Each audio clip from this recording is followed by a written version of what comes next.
In this episode of Home Theater Geeks, I talk about seeing Dune Part 2 and the best way for you to see it. So stay tuned. Podcasts you love. From people you trust. This is TWiT.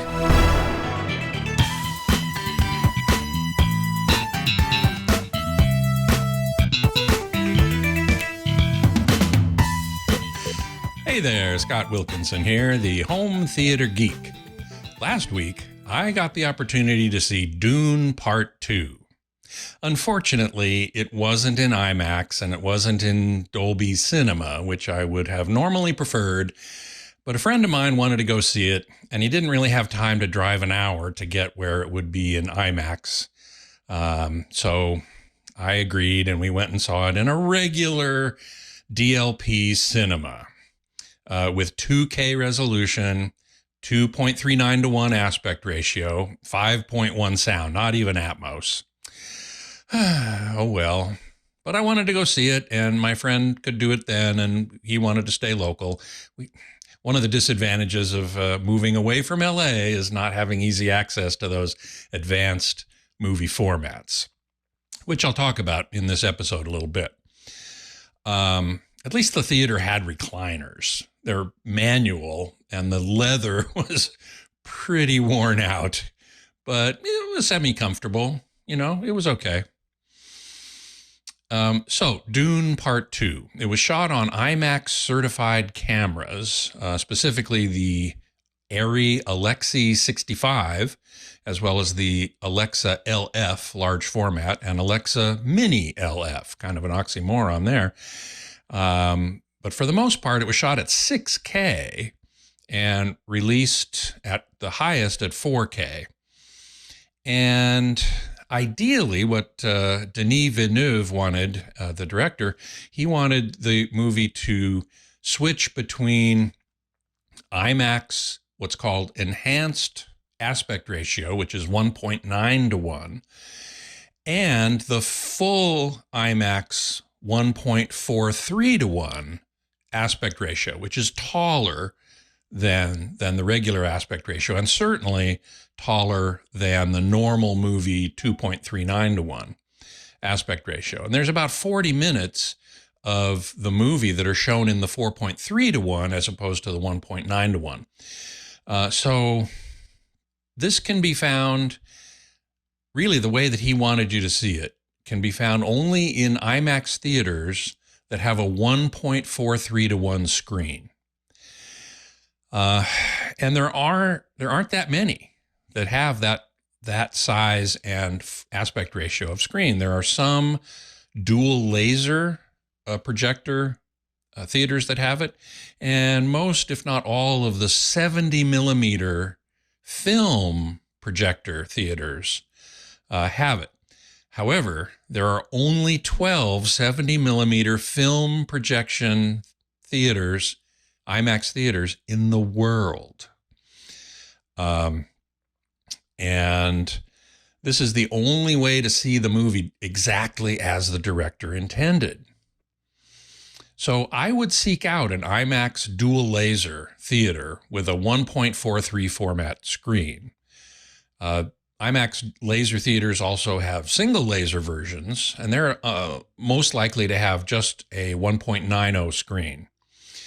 I really dislike film presentation myself, so I personally would not seek out 70 millimeter film because film, even IMAX film, has some judder to it, and once the film has run through the projector a bunch of times, it's got scratches. I am a strong digiophile, and I really like digital laser projection. And the IMAX dual laser projection, I'm pretty sure, is 4K. And if the screen is this 1.43 to 1 ratio, and the movie switches back and forth between them as the director intended, you're getting what he wanted you to see. So I'm tempted, to tell you the truth, to go and see it. The closest one to me is about an hour away. So I got to make a real trip out of it. Anyway, so that's That's what I recommend. Now, there is a full list of IMAX theaters around the world, including their screen aspect ratios and the projection type on Wikipedia. And we'll put a link in the show notes for that page on Wikipedia. And as I said, the closest IMAX dual laser 1.3 theater to me is in San Jose, California, about an hour away.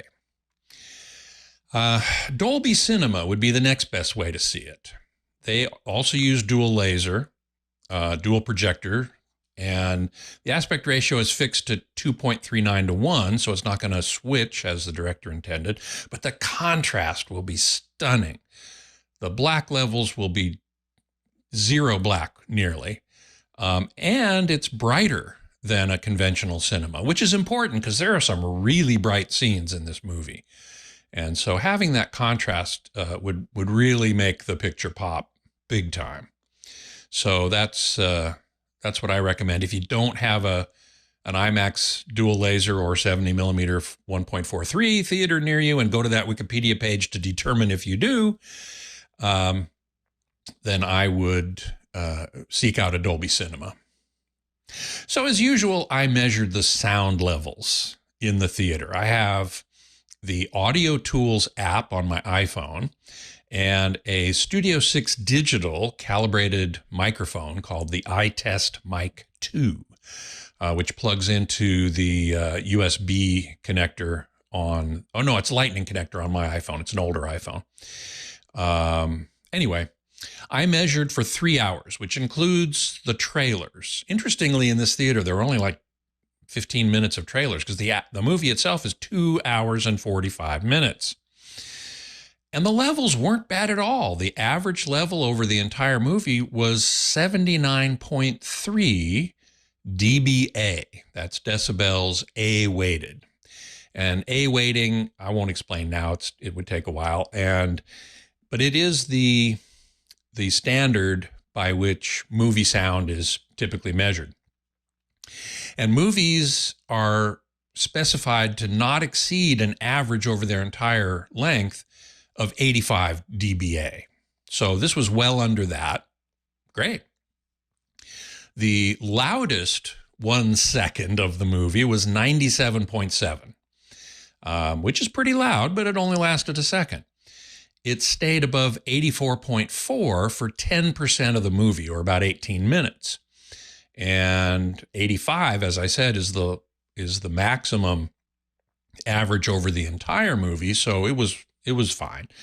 It stayed over 64.6 dBA for half the movie, so it wasn't terribly loud. There were certainly loud moments. I started out with my nice custom earplugs, but I couldn't hear the really quiet dialogue, so I took them out and I put my fingers in my ears for the really loud moments. That was fine. The contrast, shadow detail, black level in a conventional DLP theater, not great. As expected. I didn't expect that, and it met my expectations. But the peak brightness was pretty high. I wouldn't be surprised if it was higher than the standard for conventional theater. Interestingly, dialogue intelligibility wasn't all that bad either. I could understand most of the dialogue, which isn't always true. And the surround mix was very effective. Again, it wasn't Atmos, which I'm sure would probably be wonderful. Hans Zimmer's movie score, wonderful music, really great. And it was mixed very effectively into the surrounds as well as in the front. So that was great. So about the movie itself, picks up exactly where part 1 ends. I recommend that you rewatch part 1 if you can before seeing part 2. I didn't, and I wish I had. I mean, I know the story. I read the book and I saw part 1. So I wasn't totally lost, but I think it would have been better to rewatch part 1 to kind of get a running start, if you will, on part 2. And as I'm sure you've read, the movie is a spectacle. The desert visuals are stunning, just amazing, as are the scenes on Getty Prime, which is the home world of the Harkonnen the House Harkonnen. And interestingly, it was filmed in black and white, just for a stark contrast with all the browns of Arrakis, the Dune planet. Of course, the sandworms were amazing, as were the huge spice mining machines, which are really imposing. The flying ornithopters, which are kind of mechanical dragonflies, they were pretty cool.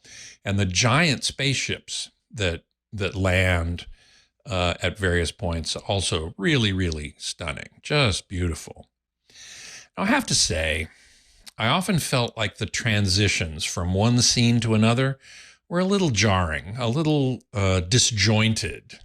And maybe this was the director Denis Villeneuve's intent, but it took me out of the movie sometimes. I just thought it was a little strange. I also thought the dialogue was a little stilted and unnatural at times. And other times there was a little too much 21st century teen inflection, especially from Timothée Chalamet, who plays Paul Atreides, otherwise known as Muad'Dib or Usul, and Zendaya, who plays Chani, his love interest. They sounded an awful lot like 21st century teenagers, which again, kind of took me out of the movie a second. I went, wow, that sounds an awful lot like high school kids today talk. But they did a good job otherwise. And I really liked Javier Bardem as Stilgar, although he sometimes mumbled. So there was a little bit of dialogue intelligibility problem right there. And I really liked Austin Butler as Fade Routha Harkonnen, the nephew of Baron Vladimir Harkonnen. He was evil personified, and he was just really engaging. I liked watching him quite a bit. Dave Bautista as Rabban Harkonnen, also very good, although he didn't do much else but shout. That was his main mode of communicating. They exuded evil very well. I didn't particularly like Christopher Walken as the Emperor. I just thought there was nothing there. It was like he was phoning the part in. He's an older guy, well-established, respected actor, but I just didn't get much from him. That's the way it was. So should you see it? If you're a sci-fi fan, I'd say absolutely. It's fairly faithful to the book. Not 100%. And the very end is kind of added on, I'm pretty sure, to make a transition to the next movie, which is probably going to be based on Dune Messiah, the next book in the Dune series. But most of it is pretty faithful to the book, and I'm happy about that. I do recommend that you watch part 1 before you go see part 2. And if at all possible, I do recommend seeing it in an IMAX dual laser 1.43 screen theater. I know that's very specific, but if you go to that Wikipedia page, you'll see a list of the theaters, and you can find one, hopefully, near you that has those characteristics, because I'm sure it will be far more impactful in such a setting.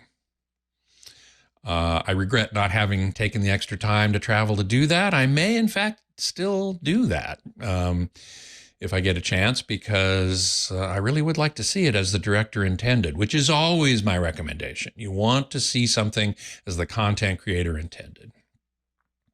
So there you go, my review of Dune Part 2. Now, in many episodes, we like to answer listener questions. So if you have one, send it along to htg@twit.tv. And I will answer as many as I can right here on this show. And as always, we thank you for your support of the TWiT network with your membership in Club TWiT. Although now you can hear the show without joining Club TWiT, you just go to your favorite podcatcher and find our podcast in its audio version. But if you want to see the video, and often I do include some graphics that are worth checking out, all you have to do is join Club TWiT for $7 a month. And with that, you can also come into the Club Discord and watch us make the show live. So I hope you will join us. Until next time, geek out.